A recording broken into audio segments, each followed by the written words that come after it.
काशी तीर्थ का जन्म। काशी पहले एक नगरी थी जिसकी आबादी कई गांवों के बराबर हुआ करती थी।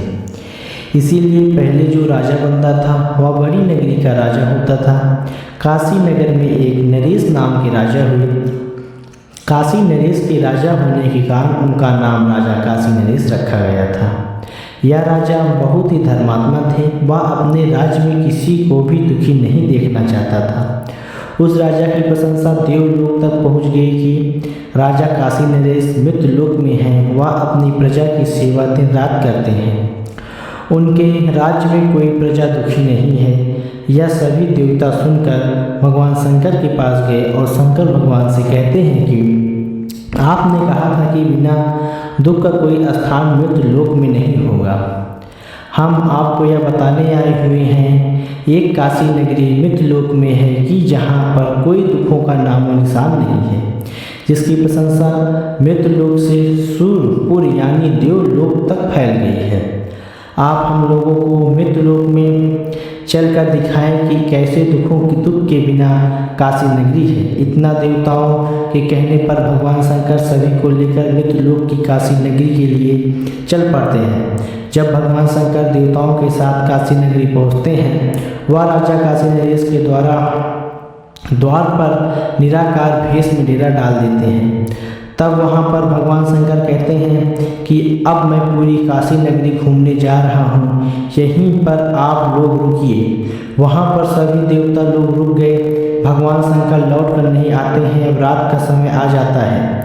राजा की सभी प्रजा अपने अपने घर को जाती है। अब वहाँ पर राजा रानी बसते हैं। अपने महल में राजा रानी जाते हैं, तब दोनों आंगन में बैठ जाते हैं और रानी राजा से पूछती हैं कि राजा, आज क्या हमारी आत्मा बहुत खुश है? क्या कारण है? इस बात को सुनकर राजा बहुत दुखी होता है और रानी से कहता है कि जब आत्मा बहुत खुशी होती है तब दुख का जन्म होता है। अब हमको और तुमको सारी रात जागना है कि कैसे दुख का जन्म होता है। अब बिना भोजन किए राजा रानी रात को जागना शुरू कर दिए। कुछ रात बीतती है। भगवान शंकर लौट कर आते हैं। भगवान शंकर देवताओं से कहते हैं कि राजा की नगरी में कहीं दुख का जन्म नहीं है। तब देवता लोग कहते हैं कि कैसे आपकी वाणी झूठी हो रही है? आपने वाणी में बोला था कि बिना दुख का कोई स्थान मृत्युलोक में नहीं होगा। क्या आपकी वाणी प्रभु जी संसार में झूठी है? अब भगवान शंकर चुप रह जाते हैं। उनके पास कोई उत्तर नहीं रहता है। अब राजा रानी खुशी की चिंता में रात भर जागते रहते हैं। सुबह 4 बजे का समय होता है। तब राजा रानी से कहता है कि अब रानी सवेरा हो गया, अभी तक कुछ भी दिखाई नहीं पड़ा है। इतने में राजा के पास भगवान शंकर कोढ़ी का रूप धारण करके पहुंच जाते हैं और कहते हैं कि राजा, तुम्हारे द्वार पर सारी रात भूखा पड़ा रहा, हमको भोजन तुमने नहीं दिया।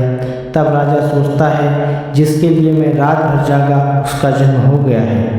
तब राजा कोढ़ी को अंदर ले जाता है और उनकी इतनी सेवा करता है कि तब तक वह कोढ़ी बहुत खुश हो जाता है।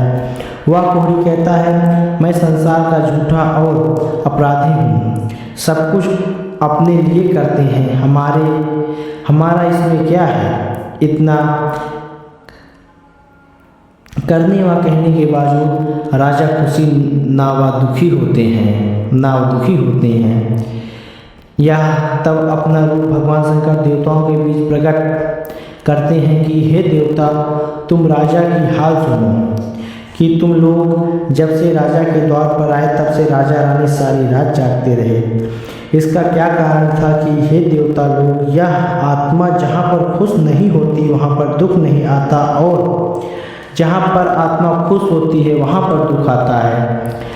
रानी की आत्मा खुश होने के कारण देखो राजा रानी रात भर जागते रहे हैं और अपने द्वार पर सब कुछ देखते रहे। फिर भी हम वहाँ पर जाकर सरासर झूठ बोले, फिर भी वह हमारे ऊपर नाराज नहीं हुए और हमारी बहुत बड़ी सेवा घर में ले जाकर किया है। तुम सब अपने लिए किया, इसमें हमारा क्या जा रहा है जो हम नाराज हो। भगवान शंकर राजा को इस कर्म देवताओं को दिखाते हैं कि हे देवता लोग, जहाँ पर ऐसा चित्र का मनुष्य होगा हमारी वाणी वहाँ पर झूठी हो जाएगी और हम अब इस राजा के पास रहूँगा, तुम लोग सुरपुर को जाओ। तब वहाँ पर भगवान शंकर अंतर्ध्यान हो जाते हैं और राजा की आत्मा में जाकर समाहित हो जाते हैं। और अब राजा की आत्मा में बैठकर काशी नगरी में शिव नगरी बना देते हैं। अब इतना सरल स्वभाव की काशी नगरी में राजा हो गया कि राजा और प्रजा में कोई अंतर नहीं रह गया। अब राजा की आत्मा के द्वार काशी नगरी के तीर्थ में बदलना शुरू कर दिया है। अब शिव जी लोहार के यहाँ राजा का भेष में जाते हैं। वहाँ पर पहले 3 फुट के त्रिशूल बनवाते हैं और 6 इंच लंबा 4 इंच चौड़ा डमरू बनवाते हैं और राजा वहाँ से बनवा कर लेकर चल आते हैं। तब भगवान शिव जी राजा की आत्मा में बैठकर त्रिशूल के ऊपर काशी विश्वनाथ का मंदिर बनाया है।